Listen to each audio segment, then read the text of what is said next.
Цель этого именно буткемпа — это взрастить новые кадры именно по направлению дата-аналитика.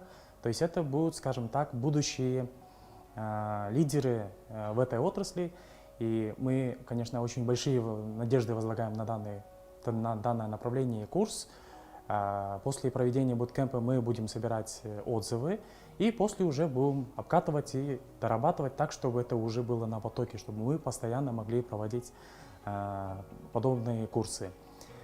Если говорить о перспективах и планах, то мы планируем в последующем еще проводить курсы более расширенные, более углубленные.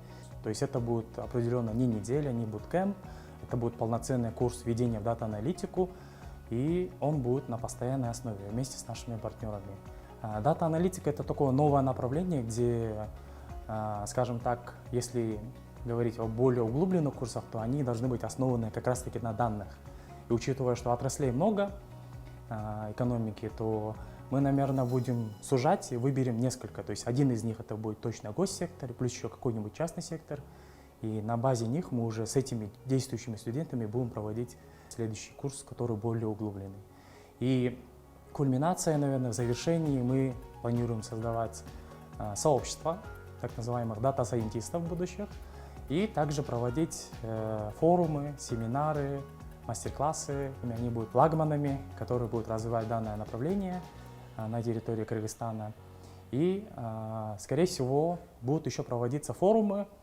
Вот одна из идей — это провести форум, касающийся Data-Driven Government, то есть это как гос и в том числе частный сектор. Хотелось бы пожелать успехов первым ласточкам, студентам. И я надеюсь, что они и будут фундаментом для развития дата-аналитики в Кыргызстане. Рекомендую дальше учиться, продолжать это направление, не останавливаться. Курс был короткий, но при этом ждите новых курсов. Если хотите постоянно развиваться в сфере цифры, то рекомендую подписаться на нас и на наших партнеров и быть в курсе всех событий.